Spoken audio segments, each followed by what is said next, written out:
বেশ কয়েক মাস ধরে পারমাণবিক অস্ত্রের হুমকি ধামকি আর হুঁশিয়ারির পর এবার সরাসরি পারমাণবিক অস্ত্র নিয়ে মাঠে নেমেছেন রুশ প্রেসিডেন্ট ভ্লাদিমির পুতিন। রাশিয়ার সামরিক বাহিনীকে নির্দেশ দিয়েছেন ইউক্রেনের কোল ঘেঁষে কৌশলগত পারমাণবিক অস্ত্রের মহড়া করতে। চলুন জেনে নেই কৌশলগত পারমাণবিক অস্ত্র আসলে কি, এই অস্ত্র দিয়ে শত্রুপক্ষের কতটা ক্ষতি সাধন সম্ভব, মস্কো পারমাণবিক হামলা চালালে কিয়েভ কি করবে। সঙ্গে আছি আমি রুকাইয়া জহির।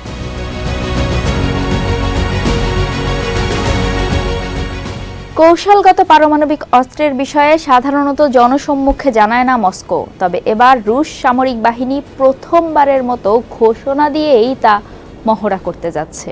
তাহলে পারমাণবিক ব্যালিস্টিক ক্ষেপণাস্ত্রের সাথে কৌশলগত অস্ত্রের পার্থক্য কি?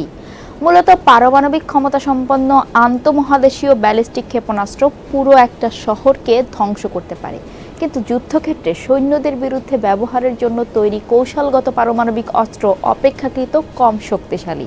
দ্বিতীয় বিশ্বযুদ্ধের সময় হিরোশিমায় যে মার্কিন বোমা ফেলা হয়েছিল তার ওজন ছিল 15 কিলোটন, আর কৌশলগত পারমাণবিক অস্ত্র প্রায় 1 কিলোটনের মতো স্বল্প ওজনের হতে পারে। যুদ্ধক্ষেত্রের জন্য তৈরি এই ধরনের পারমাণবিক অস্ত্র এরিয়াল বোমা, স্বল্প পাল্লার ক্ষেপণাস্ত্র কিংবা আর্টিলারি যুদ্ধাস্ত্রের ওয়ারহেড হিসেবে খুব কার্যকরী হতে পারে। এটি আকারে ছোট বলে সতর্কতার সাথে ট্রাক বা প্লেনে বহন করা যায়।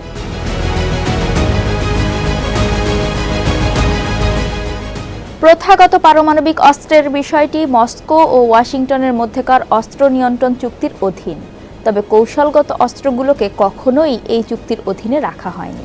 এই কারণে রাশিয়াও অস্ত্রটির সংখ্যা বা এর সাথে সম্পর্কিত অন্য কোনো তথ্য নির্দিষ্ট করে প্রকাশ করে না।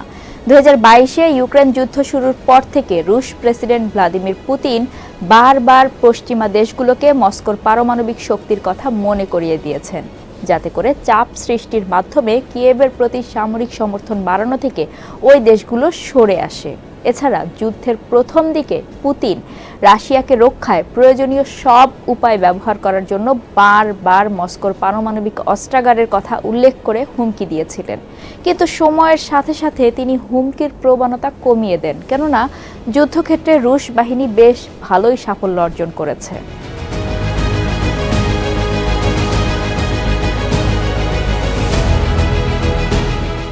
পুতিন বলেছিলেন, এমন কোনো পরিস্থিতি নেই যা রাশিয়ার জাতীয়তা এবং অস্তিত্বকে হুমকির মুখে ফেলতে পারবে। আমি মনে করি যে সুস্থ মনের ও স্পষ্ট স্মৃতির কোনো ব্যক্তি রাশিয়ার বিরুদ্ধে পারমাণবিক অস্ত্র ব্যবহার করার সাহস করবে না। আর কেউ যদি সে সাহস করে সেও খুব একটা সুবিধা করতে পারবে না, কেননা সেখানে বাধা হয়ে দাঁড়াবে বেলারুশ। কারণ গত বছর রাশিয়া তার কিছু কৌশলগত পারমাণবিক অস্ত্র বেলারুশে স্থানান্তরিত করেছে। মস্কোর এই মিত্র দেশটি ইউক্রেন এবং ন্যাটো সদস্য পোল্যান্ড, লাটভিয়া ও লিথুনিয়ার প্রতিবেশী। বেলারুশের স্বৈরশাসক আলেকজান্ডার লুকাশেঙ্কো দীর্ঘদিন ধরে মস্কোকে তার দেশে পারমাণবিক অস্ত্র স্থাপনের আহ্বান জানিয়েছিলেন। তার সাথে রাশিয়ার ঘনিষ্ঠ সামরিক সম্পর্ক রয়েছে এবং ইউক্রেন যুদ্ধে তিনি পুতিনের হয়ে কাজ করছেন। পুতিন ও লুকাশেঙ্কো উভয়েই বলেছেন যে বেলারুশে পারমাণবিক অস্ত্র মোতায়েনের উদ্দেশ্য ছিল কথিত পশ্চিমা হুমকি মোকাবেলা করা। এগুলো ব্যবহারে বেলারুশিয়ান পাইলট এবং ক্ষেপণাস্ত্র ক্রুদের প্রশিক্ষণ দেওয়া হয়েছিল। তবে অস্ত্রগুলো রাশিয়ার সামরিক নিয়ন্ত্রণেই এখনও রয়েছে, আর ইউক্রেনের সাথে 1084 কিলোমিটার সীমান্ত রয়েছে বেলারুশের। এক্ষেত্রে দেশটিতে কৌশলগত পারমাণবিক অস্ত্রের মোতায়েনের ফলে খুব সহজেই মস্কো তাদের সম্ভাব্য লক্ষ্যবস্তুতে আরও সহজে এবং দ্রুত আঘাত হানতে পারবে।